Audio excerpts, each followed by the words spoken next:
خاک یسرب از دو عالم خوشتر است،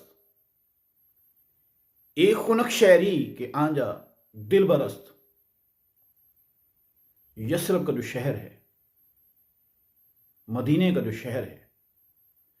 وہ تمام دنیا کی جگہوں، مقامات اور تمام علاقوں سے، حتیٰ کہ جنت سے بھی زیادہ خوبصورت ہے۔ اس شہر کے کیا ہی کہنا ہے، وہ خوبصورت کیوں ہے، کیسے ہوا؟ ایک خنک شہری کے آنجا دل برست۔ یہ وہ ٹھنڈا شہر ہے، یہ وہ مٹھڑا شہر ہے، یہ وہ میٹھا شہر ہے کہ جہاں پہ رسول اللہ صلی اللہ علیہ وسلم جیسا دلبر رہتا ہے، اور آپ کی وجہ سے یہ شہر اس قدر حسین، اس قدر خوبصورت اور اس قدر ٹھنڈک والا شہر ہے کہ دنیا کے کسی کونے میں چلے جاؤ، اتنی ٹھنڈک، اتنا قرار آپ کے دل کو نہیں آئے گا کہ جتنا وہاں پہ آپ کو ملے گا۔ پچھلے دنوں ایوان اقبال میں نے ایک گفتگو کے اندر جب اس شعر کو کوٹ کیا تو وہاں قاضی حسین احمد صاحب کے صاحبزادی ڈاکٹر راحیلہ وہاں پہ تشریف فرما تھیں، تو میں نے گفتگو ختم کی اور وہ فوری طور پر میرے پاس آئیں اور کہا کہ آج آپ نے میرے آغا جانے کی یاد تازہ کروا دی۔ تو میں نے کہا کیا ہوا؟ کہنے لگی کہ یہ وہ شعر ہے کہ جو قاضی حسین احمد صاحب نے اپنے ڈرائنگ روم میں مسجد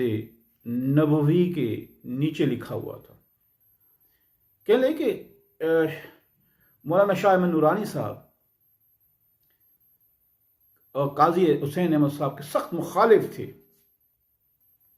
اور وہ بہت سی باتیں کیا کرتے تھے۔ ایک دن کسی وجہ سے کوئی الیکشن کا زمانہ تھا،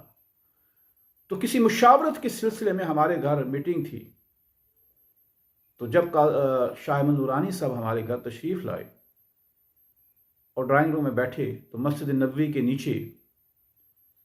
جب یہ شعر لکھا ہوا پایا، خاک یسرب از دو عالم خوشتر است، ایک خنک شہری کے آنجا دل برست، جب اس شعر کو دیکھا تو فوری طور پر قاضی حسین احمد صاحب کو گلے لگا لیا،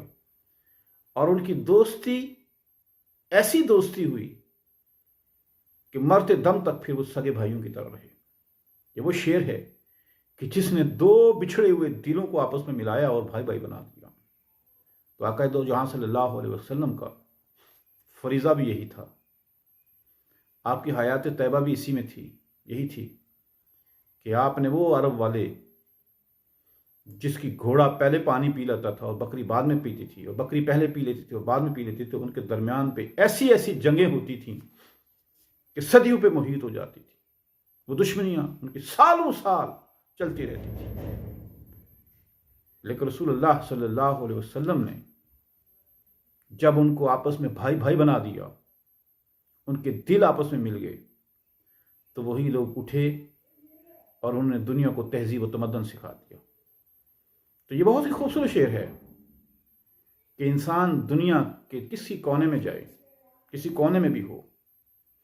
جب وہ مدینے میں داخل ہوتا ہے، اس کے تمام رنج، اس کے تمام تکلیفیں، اس کے تمام شکوے، اس کے تمام گلے دور ہو جاتے ہیں، پس پش ڈل جاتے ہیں، اور ایک نظر ہی جب گنبد خضرا پہ پڑتی ہے تو ایسے لگتا ہے کہ جیسے وہ ماں کی جھولی میں آ گیا۔ اس کے تمام تر کلفتیں جو ہیں وہ راحتوں میں تبدیل ہو جاتی ہیں۔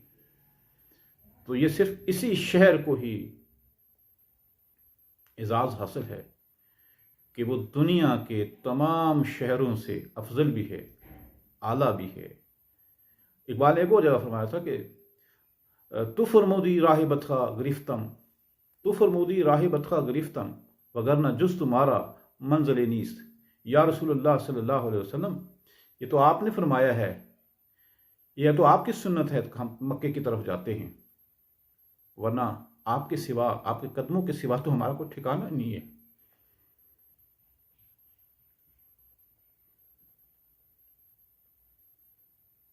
تو فرمودی راہ بدخواہ گریب، یہ آپ نے بتایا تو ہم جاتے ہیں، وگرنہ ہم اس طرف